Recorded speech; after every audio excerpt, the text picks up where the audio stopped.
എല്ലാ പൊതുമേഖലാ സ്ഥാപനങ്ങളിലെയും തൊഴിലാളികൾക്ക് ശമ്പള വർധന കൊടുത്തിട്ടുണ്ട്. ശമ്പള പരിഷ്കരണം അല്ലെങ്കിൽ അടക്കാതാശ്വാസം. ഒരു തൊഴിലാളിയെ പോലും പിരിച്ചുവിട്ടിട്ടില്ല. ഒരാൾക്കും VRS കൊടുത്തിട്ടില്ല. ഒരു പൊതുമേഖലാ സ്ഥാപനത്തിന്റെയും 1 ഇഞ്ച് ഭൂമി വിൽപ്പന നടത്തിയിട്ടില്ല. ഒരു പൊതുമേഖലാ സ്ഥാപനവും സ്വകാര്യവൽക്കരിച്ചിട്ടില്ല. ഒരു ഷെയർ പോലും സ്വകാര്യ മുതലാളിമാർക്ക് വിറ്റിട്ടില്ല.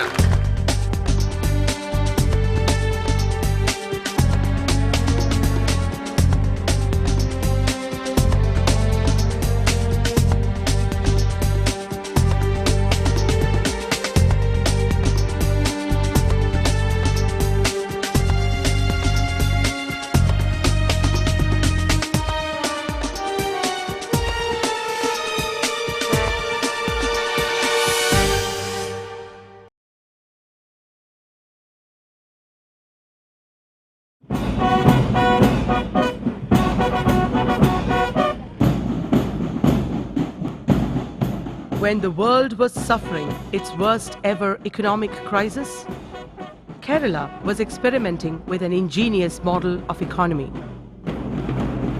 Amidst the complex economic ecology driven by global forces that promote total privatization, Kerala chose to rejuvenate the public sector.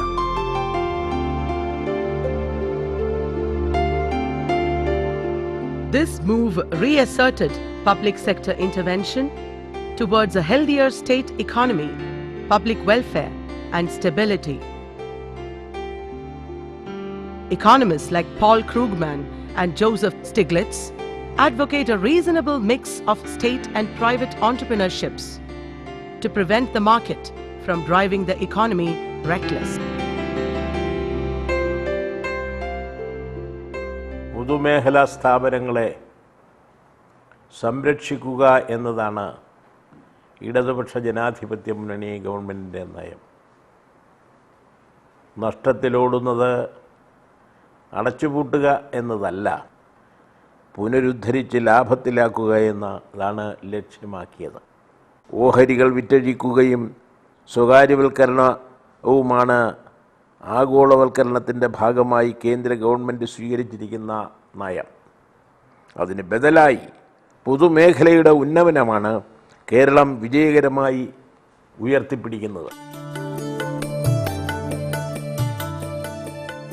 The economic depression after the First World War gave nations an assertive role in socio-political and economic matters. The state guided the economy and stimulated growth where appropriations were significantly accounted.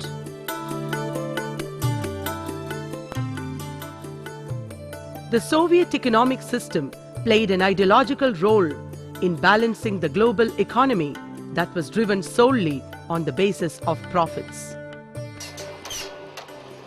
But investment climate, profitability and productivity overruled inclusive growth and economic sustainability, disregarding national interests and welfare of the people. The state-owned enterprises in Kerala has done extremely well during the last 4 years. The public sector units under the Industries Department was making a total loss of 70 crores in 2006-07 when the present government came to power.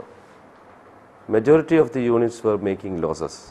This was mainly due to the anti-PSU stand of the preceding government.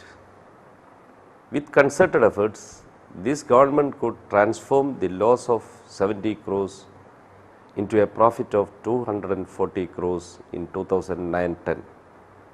We could achieve this because of the policy initiatives that were pro-PSU in essence and by adopting good governance systems.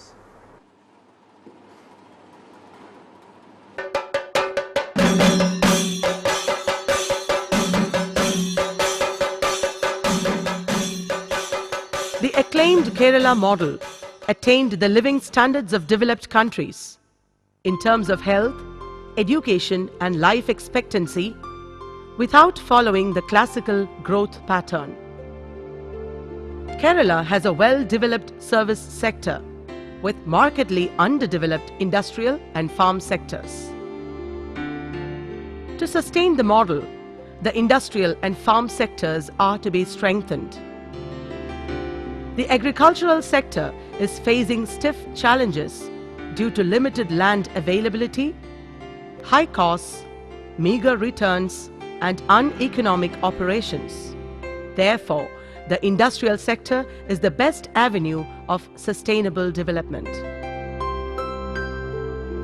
The resurgence of public sector in Kerala has a political significance that goes beyond the boundaries of the state. In the national context, the general environment is hostile to the public sector. In fact, the solution for the inefficiencies of public sector is supposed to be privatization. And the national guiding principles today is to privatize even the profit-making companies, close down and sell off the loss-making companies. And the left in this country has taken a programmatic opposition to this course. And Kerala today has shown the left alternative in practice.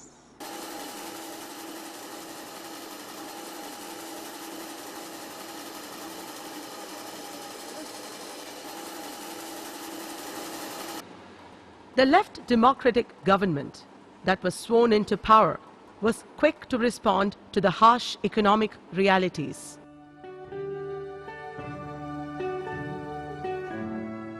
Reaffirming faith in workers and the public sector, and hinging on governance and management reforms, the new experiment started. It made no compromises on labor welfare or public interests. The values of democracy were upheld. The ideological campaigns for privatization and profits at the cost of welfare were reversed. Thus, the role of the public sector in the nation's economy was reasserted. If the public sector has to play its role, then necessarily it has to be different from the private sector. Otherwise, you don't need a public sector. So the whole idea of using criteria which are used for judging the performance of private sector companies in the context of the public sector is wrong.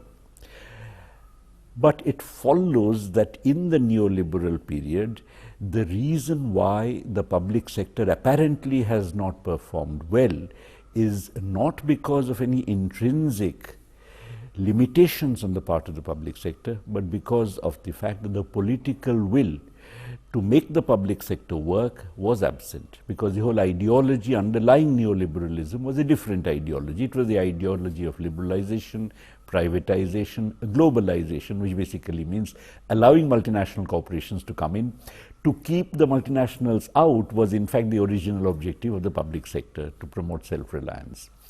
What is remarkable about the Kerala case is that they have been turned around not because of sacking employees, not because of financial speculation. After all, you can make profits if the public sector enterprises invest in the real estate market or stock market and so on. You can make profits. Public sector enterprises in Kerala is undergoing a major transformation in investments, modernization, and skill and technology upgradation.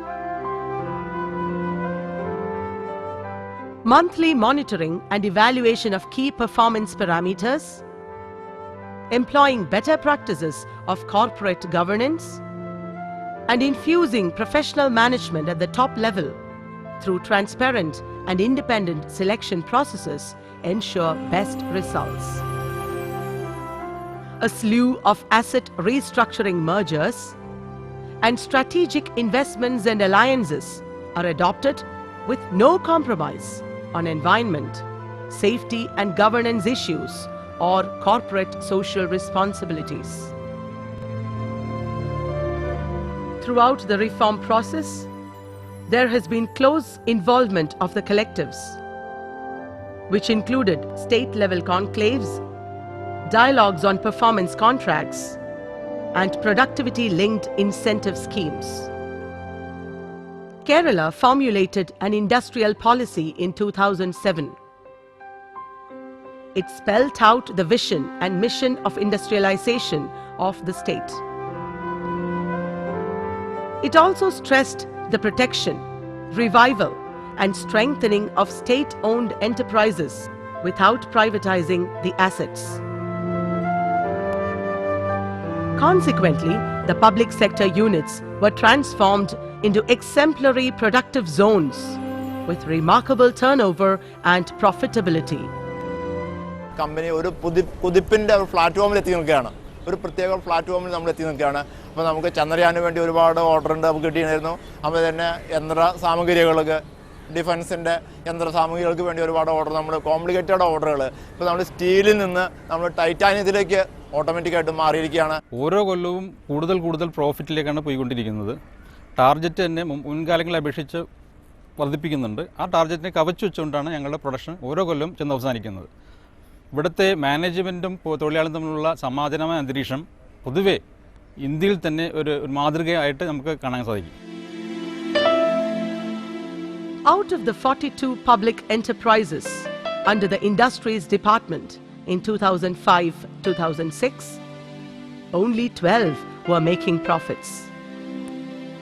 The total loss PSUs incurred was 70 crores. From 2006-2007, the total profits grew to 92 crores, 81 crores in 2007-2008, and 170 crores in 2008-2009. In 2009-2010, profits rose to 240 crores. All except 5 units started making profits. Projections indicate that in 2010-2011, all the state-owned enterprises will generate profits. They are on the firm path to revival, development, growth, and resurgence.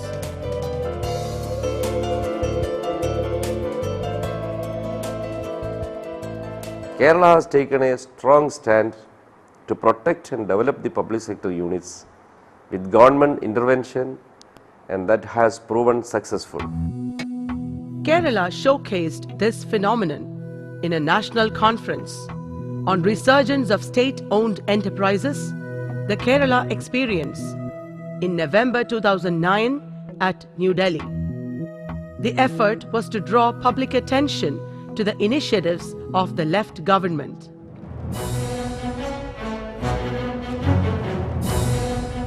This excellence should be made sustainable through shared experiences. There should be a permanent platform to debate over these initiatives.